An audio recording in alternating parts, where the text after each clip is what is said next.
मेरे संपर्क में इस समय 3-4 विधायक भी हैं। अच्छा, वो भी भाजपा में आना चाहते हैं। भाजपा की हरी झंडी का इंतजार हो रहा है तो विधायक भी तैयार बैठे हुए हैं। आपने बड़ी खबर दी कि 3-4 लोग विधायक आपके संपर्क में। मैं पूछूंगा तो आप डिस्क्लोज तो करेंगे नहीं। और उसी समय नारा कर दिया था कि इस बार 2024 के लोकसभा चुनाव में भाई 400 के पार की सीटों का आंकड़ा पार करेंगे। तो भारतीय जनता पार्टी की रोड मैप की स्थिति क्या है? पूरा मध्य प्रदेश देख रहे हैं, 29 लोकसभा सीटें। भारतीय जनता पार्टी का कार्यकर्ता एक आर्मी मैन की तरह रहता है। एक तरफ सरकार काम करती है, दूसरी तरफ पार्टी काम करती है, तीसरी तरफ पार्टी का कार्यकर्ता 24 घंटे मेहनत करता है, बूथ में काम करता है, गांव में काम करता है, शहर में काम करता है, सेक्टर में काम करता है, शक्ति केंद्र में काम करता है। तो पूरे देश में सर 2 ही राजनीतिक पार्टियां लीड कर रही हैं। एक तरफ भारतीय जनता पार्टी है और दूसरी तरफ कांग्रेस है। भारतीय जनता पार्टी के लिए नरेंद्र मोदी का चेहरा ब्रांड बना हुआ है, तो कांग्रेस के राहुल गांधी। कांग्रेस पूरी ताकत लगा रही है कि इस बार प्रधानमंत्री देश के राहुल गांधी बने। तो आपको क्या लग रहा है कि नरेंद्र मोदी का चेहरा और दूसरी तरफ राहुल गांधी का चेहरा, किस नजरिए से दोनों चेहरों को आप देख रहे हैं? देखिए, राहुल गांधी जी में और नरेंद्र मोदी जी में कोई तुलना ही नहीं है। राहुल गांधी जी अभी वो सीख ही रहे हैं। उनकी जो भी नेता हो, जो भी सलाहकार हो, वो कभी नहीं ये कह रहा है कि राहुल जी परिपक्व नेता हो गए। अभी वो सीख रहे हैं। सीखते सीखते उनकी उम्र 60 साल हो जाएगी। और कोई भी फिल्म एक बार पर्दे से उतर जाए, फिर कितने उस फिल्म को इंस्ट्रूमेंट कलर में चलाओ, वो फिल्म चलती नहीं। एक तरफ मोदी जी, आज मोदी जी का नाम पूरे देश में नहीं, पूरे विश्व में बड़े ही शान और गर्व के साथ आदमी लेता है। और मोदी जी ने भारत का सम्मान पूरे विश्व में, भारत का आत्मसम्मान ऊंचा किया है, नाम किया है। और मोदी जी से हर वर्ग जुड़ा हुआ है। आज गरीब हो, स्टूडेंट हो, युवा हो, व्यापारी हो, बिजनेसमैन हो, हर आदमी एक ही चाहे कि मोदी जी तीसरी बार। 2019 में जब लोकसभा चुनाव हुए थे तो भारतीय जनता पार्टी ने मध्य प्रदेश की 29 लोकसभा सीटों में से 28 लोकसभा सीटों पर सत्ता काबिज की थी। एक लोकसभा सीट छूट गई थी छिंदवाड़ा की। अब 2024 के लोकसभा चुनाव में भारतीय जनता पार्टी ने विवेक बंटी साहू को वहां पर चुनावी मैदान में उतारा है, जो कमलनाथ जी के विधानसभा चुनाव में लगभग 2 बार चुनाव हार चुके हैं। अब ऐसा कहा जा रहा है कि भारतीय जनता पार्टी अपनी पूरी ताकत छिंदवाड़ा लोकसभा में झोंकने वाली है। उसका असर भी देखने के लिए मिला है कि छिंदवाड़ा के क्षेत्र से ही कई कांग्रेस के वरिष्ठ नेता, पूर्व विधायक रहे या अध्यक्ष रहे, वो भारतीय जनता पार्टी में शामिल होते जा रहे हैं। तो ऐसा प्रभाव क्यों देखने के लिए मिल रहा है वहां पे? कि अब की बार मध्य प्रदेश में 29 की 29 सीटें भाजपा जीत रही है तय। छिंदवाड़ा सीट बहुत कठिन है। इस बात के लिए शायद कांग्रेस के लोग भी समझ रहे हैं, हो सकता हो कमलनाथ जी भी समझ रहे हो, इतना आसान नहीं है। भारतीय जनता पार्टी की जीत छिंदवाड़ा सीट पर भी सुनिश्चित हो चुकी है। ये कार्यकर्ता कह रहा है, जनता कह रही है। वहां भी इस बार परिवर्तन की लहर चल रही है। अब देखा गया है कि भारतीय जनता पार्टी ने तो तमाम 29 लोकसभा सीटों पर अपने प्रत्याशी 2 लिस्टों के माध्यम से घोषित कर दिए, लेकिन कांग्रेस इस बार फिर पीछे रह गई लोकसभा चुनाव में। कई बार चेहरे नहीं निकल रहे। आज ही का स्टेटमेंट है कि नेता प्रतिपक्ष उमंग संघार ने हाईकमान को बोला था कि बड़े बड़े नेता उतारे, बड़े बड़े पूर्व मंत्री उतारे, लेकिन जो कहना कमेटी की जो मीटिंग हुई वहां पर ये निष्कर्ष निकला कि कोई चुनाव लड़ने के लिए तैयार नहीं। तो आखिर कांग्रेस में ऐसी क्या बात है कि कोई नेता सामने नहीं आ रहा चुनाव? देखिए, इस बार कांग्रेस का हर नेता समझ रहा है कि हार सुनिश्चित है। अब कितने से हारना है ये तय होना है। 2 लाख से हारना है कि 4 लाख से हारना है कि 5 लाख से हारना है, पर हार सुनिश्चित है। इसलिए कोई भी नेता हाथ नहीं डाल रहा है। बड़े बड़े नेता जो टिकट बांट रहे हैं वो भी धीरे से बच रहे हैं कि उनका नाम कहीं टिकट पड़ने में ना आ जाए। सागर जिले में भी कई बदलाव देखने के लिए मिले। यहाँ भी कई वरिष्ठ नेता कांग्रेस छोड़कर भारतीय जनता पार्टी में आए। आपके काफी करीबी रहे जब आप कांग्रेस में थे, अरुणोदय चौबे जी पूर्व विधायक रहे खुरई विधानसभा क्षेत्र से। वो किस माध्यम से आखिर भारतीय जनता पार्टी में आए? आखिर उनको क्या प्रभाव पड़ा, किस नेता का प्रभाव पड़ा? और अरुणोदय चौबे जी एक अच्छे नेता है, कांग्रेस में रहे, अब भाजपा में। उनका एक व्यक्तित्व है और निश्चित ही उनके आने से भाजपा को लाभ होगा। असफलता एक चुनौती है, इसे स्वीकार करो। क्या कमी रह गई देखो और विचार करो। जब तक सफल ना हो नींद चैन को त्यागो तुम। संघर्ष का मैदान छोड़ यूं मत भागो तुम। क्योंकि यूं ही कुछ किए बिना जय जयकार नहीं होती। क्योंकि कोशिश करने वालों की कभी हार नहीं होती, कभी हार नहीं होती। नमस्कार, मैं हूं आपके साथ में भूपेंद्र सिंह और आप रिपब्लिक सागर मीडिया के साथ में हैं। पूरे देश में लोकसभा चुनाव का बिगुल बज चुका है। हिंदुस्तान में 7 चरणों में मतदान होने के लिए जा रहे हैं। हम बात करें मध्य प्रदेश की, तो मध्य प्रदेश में 4 चरणों में लोकसभा के चुनाव है। इस वक्त हम मौजूद हैं मध्य प्रदेश की सागर लोकसभा क्षेत्र में। यहां पर 7 मई को मतदान है और 4 जून को पूरे देश में लोकसभा चुनाव के नतीजे आएंगे और 4 जून को यह साफ हो जाएगा कि देश का प्रधानमंत्री कौन बनेगा। इस वक्त हमारे साथ में मौजूद हैं मध्य प्रदेश शासन के कैबिनेट मंत्री माननीय गोविंद सिंह राजपूत जी। सर, बहुत बहुत स्वागत है आपका। सर, सबसे पहले हमारा एक सवाल रहेगा कि भारतीय जनता पार्टी ने लोकसभा चुनाव के लिए काफी पहले से रोड मैप बना लिया था, विधानसभा चुनाव से पहले ही, और उसी समय नारा गढ़ दिया था कि इस बार 2024 के लोकसभा चुनाव में वह 400 के पार की सीटों का आंकड़ा पार करेगी। तो भारतीय जनता पार्टी की रोड मैप की स्थिति क्या है? आप पूरा मध्य प्रदेश देख रहे हैं, 29 लोकसभा सीटें हैं, किस तरीके से काम कर? देखिए, भारतीय जनता पार्टी का कार्यकर्ता 24 घंटे 12 महीने चुनाव के मूड में रहता है। भारतीय जनता पार्टी का कार्यकर्ता एक आर्मी मैन की तरह रहता है और भारतीय जनता पार्टी की जहां जहां सरकारें हैं वो रात और दिन काम करती है। तो एक तरफ सरकार काम करती है, दूसरी तरफ पार्टी काम करती है, तीसरी तरफ पार्टी का कार्यकर्ता 24 घंटे मेहनत करता है, बूथ में काम करता है, गांव में काम करता है, शहर में काम करता है, सेक्टर में काम करता है, शक्ति केंद्र में काम करता है। तो चुनाव कभी भी डिक्लेयर हो जाए, कार्यकर्ता अपनी काम करने के लिए पूरी तरीके से तैयार हमेशा रहता है। वही कारण है कि आप देख रहे हैं कि चुनाव डिक्लेयर हुए, भाजपा में उस उत्साह का माहौल है, दिवाली का माहौल है। तो कांग्रेस में आप देख रहे हैं कि न कार्यकर्ता है, न नेता है, न उनके पास कोई लक्ष्य है, प्रत्याशी मिल नहीं रहे हैं, घबराहट की स्थिति है, न कोई विजन है। इसलिए भारतीय जनता पार्टी का लक्ष्य तय है, प्रधानमंत्री नरेंद्र मोदी ने लक्ष्य तय कर दिया है और आप देख रहे हो अब की बार जब प्रधानमंत्री जी बोलते हैं तो जनता कहती है 400 पार। इतना आत्मविश्वास न केवल नेताओं में है बल्कि इतना ही आत्मविश्वास इस समय कार्यकर्ताओं में है और आम जनता में, आम वोटर में है। पूरे देश में सर 2 ही राजनीतिक पार्टियां लीड कर रही हैं, एक तरफ भारतीय जनता पार्टी है और दूसरी तरफ कांग्रेस है। भारतीय जनता पार्टी के लिए नरेंद्र मोदी का चेहरा ब्रांड बना हुआ है, तो कांग्रेस के राहुल गांधी। कांग्रेस पूरी ताकत लगा रही है कि इस बार प्रधानमंत्री देश के राहुल गांधी बने। तो आपको क्या लग रहा है कि नरेंद्र मोदी का चेहरा और दूसरी तरफ राहुल गांधी का चेहरा, किस नजरिए से दोनों चेहरों को आप देख रहे हैं? देखिए, राहुल गांधी जी में और नरेंद्र मोदी जी में कोई तुलना ही नहीं है। राहुल गांधी जी शायद, जहां तक मुझे याद है, 53-54 साल के होने को हैं।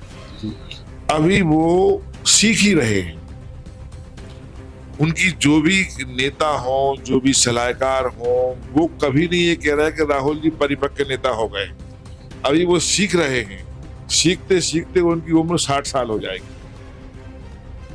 और कोई भी फिल्म एक बार पर्दे से उतर जाए, फिर कितने उस फिल्म को इंस्ट्रूमेंट कलर में चलाओ, वो फिल्म चलती नहीं है।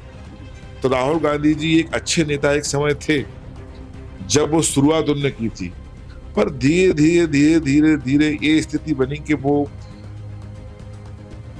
रास्ते से भटक गए। आज भी जब वो भाषण देते हैं, देखिए बिल्कुल घिसा-पिटा उनका भाषण होता है। वही अंबानी, वही अडानी, वही पुरानी 4 साल पुरानी बातें, पता नहीं उनके सलाहकार उनको अच्छी सीख दे नहीं रहे।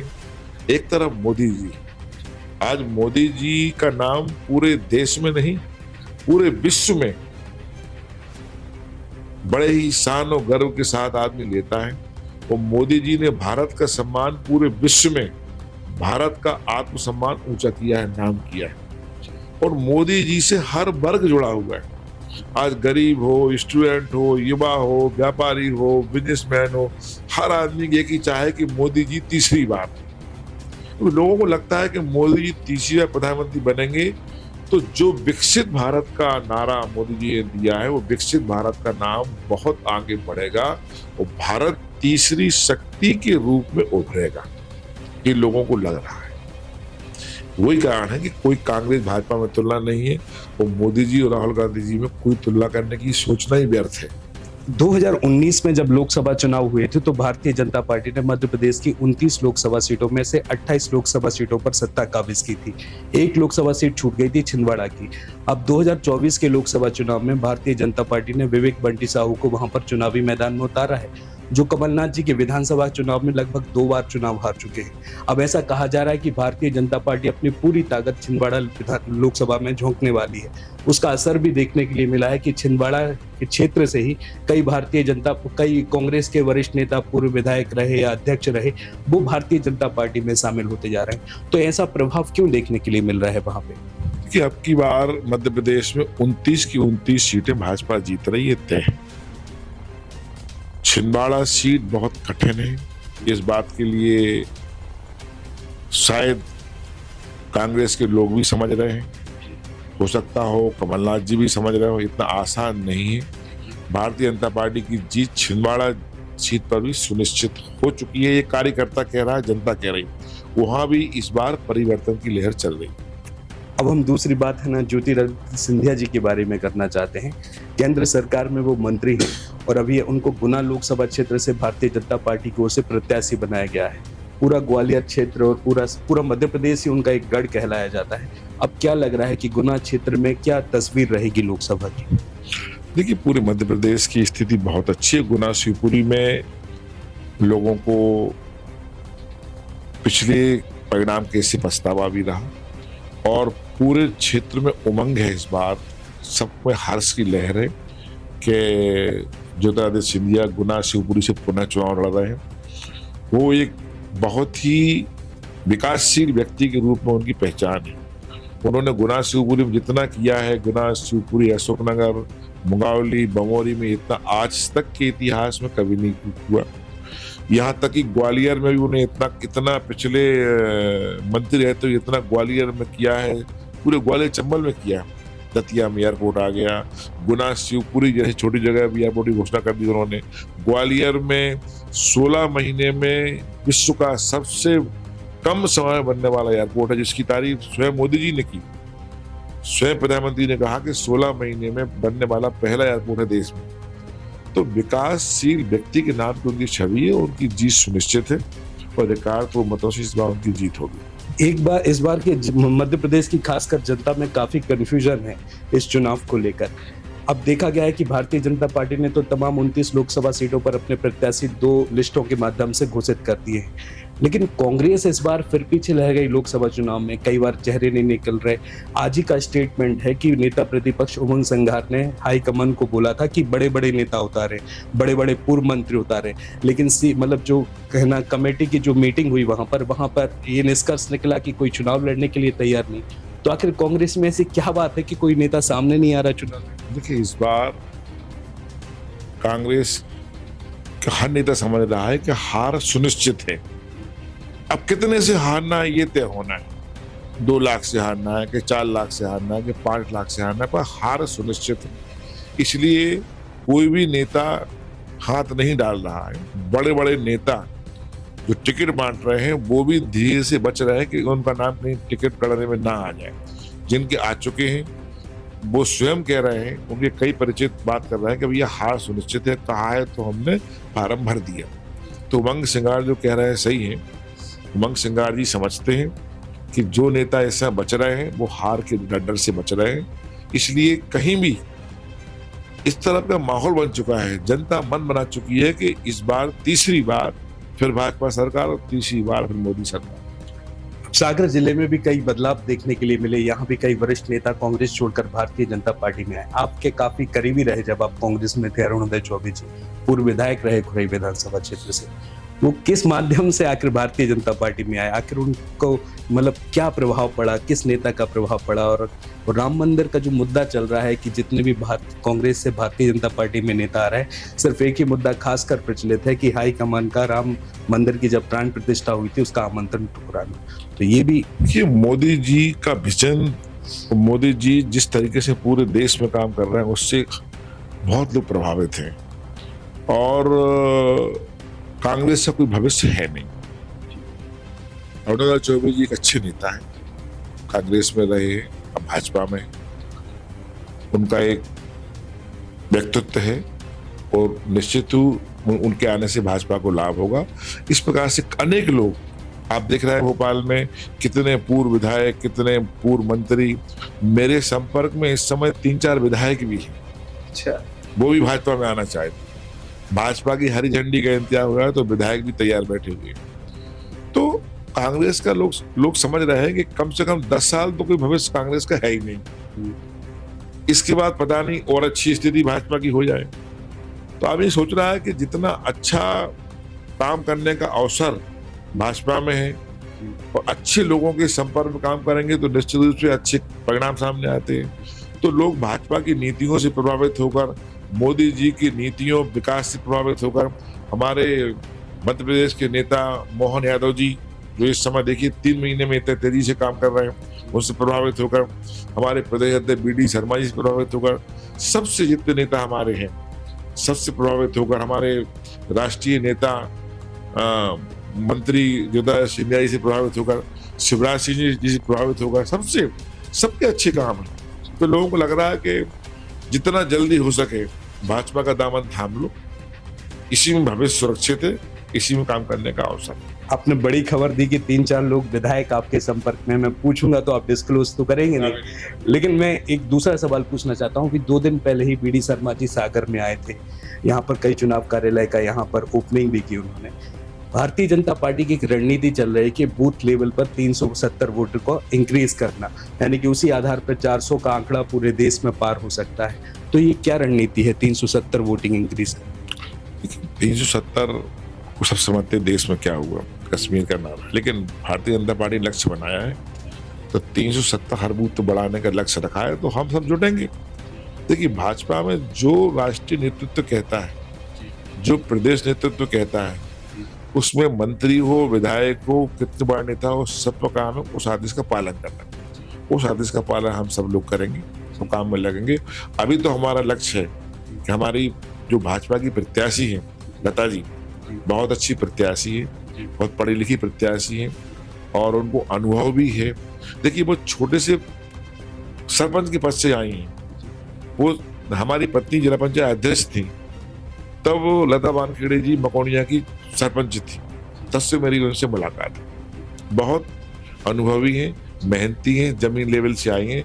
मध्य प्रदेश भाजपा की अध्यक्ष रही हैं, मोर्चा की, महिला मोर्चा की आयोग की अध्यक्ष रही हैं।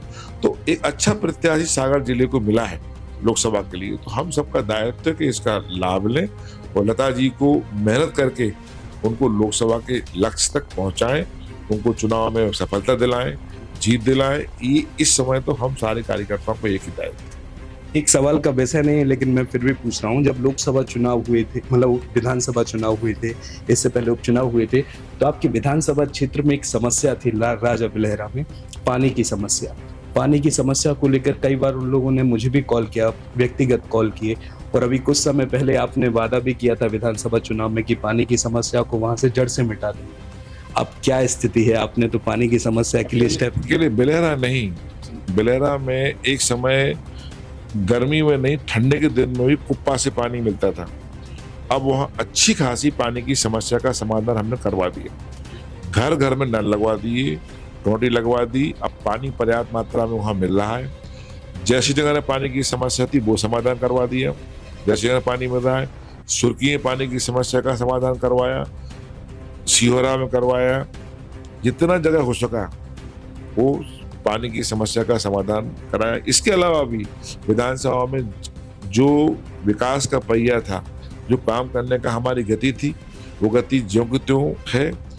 आप चुनाव के बाद फिर जहां जहां जो काम रह गए हैं सो की विधानसभा में सब काम बहुत तेजी से होंगे और सुर्खी विधानसभा की पहचान एक विकासशील विधानसभा के रूप में बनने की, ये हमारा लक्ष्य है। ज्यादा समय न लेते हुए आखिरी प्रश्न कि जो लोकसभा चुनाव अब चल रहा है, 7 मई को मतदान होगा, तो इस मतदान को मद्देनजर रखते हुए आप जनता से क्या अपील करना चाहते हैं कि लोकसभा के चुनाव में मतदान देते समय आखिर वो किन किन बातों का ध्यान रखें? देखिए, जनता बहुत समझदार है और जनता को इस समय ये चुनाव की विधानसभा का चुनाव नहीं है, ये चुनाव कोई वार्ड मेंबर का चुनाव नहीं है, ये चुनाव मोदी जी का चुनाव, ये चुनाव देश का चुनाव है। हर आदमी इस समय मोदी जी को ध्यान में रख के वोट देगा और हमेशा लोकसभा में लोग मोदी जी को ध्यान में रख के वोट देते हैं। प्रत्याशी अच्छा हमारा है, काम कर रहा प्रत्याशी तो हमारा पढ़ा लिखा है और अनुभवी है, महिला है, वो तो है ही, लेकिन लोगों का लक्ष्य है मोदी जी 400 पार और देश के लिए पूरे विश्व में तीसरी शक्ति के रूप में आगे बढ़ाना। सर बहुत बहुत धन्यवाद चैनल के साथ में जुड़ने के लिए। जैसा कि आपने देखा कि अभी हमारे साथ में थे मध्य प्रदेश शासन के कैबिनेट मंत्री माननीय गोविंद सिंह राजपूत जी। पूरे देश में इस वक्त लोकसभा चुनाव का बिगुल बज चुका है। सभी राजनीतिक दल इस वक्त लोकसभा चुनाव की तैयारियों में जुट चुके हैं। एक तरफ भारतीय जनता पार्टी का नारा है कि लोकसभा चुनाव 2024 में वह 400 लोकसभा सीटों का आंकड़ा पार करेगी, तो कांग्रेस भी अपनी पूरी ताकत इस बार के लोकसभा चुनाव में लगा रही है। हालांकि अभी तक कांग्रेस ने अपने पूरे उम्मीदवार घोषित नहीं किए हैं। अब देखना यह होगा कि भारतीय जनता पार्टी का जो नारा है वह जमीनी हकीकत पर कितना सटीक बैठेगा, ये तो लोकसभा चुनाव के परिणामों में ही तय होगा। फिलहाल इस एपिसोड में इतना ही। मैं भूपेंद्र सिंह रिपब्लिक सागर मीडिया की ओर से आप सभी से विदा लेता हूं। जय हिंद, जय भारत। रिपब्लिक सागर मीडिया को सब्सक्राइब अवश्य करें और आप हमारी आने वाली सभी वीडियो को देखना चाहते हैं तो आपको उसके लिए घंटी जरूर दबानी पड़ेगी ताकि आपको सभी वीडियो की नोटिफिकेशन समय समय पर मिलती रहे। रिपब्लिक सागर मीडिया पर जो भी वीडियो आएगा वह सच की कसौटी पर कसकर ही आएगा।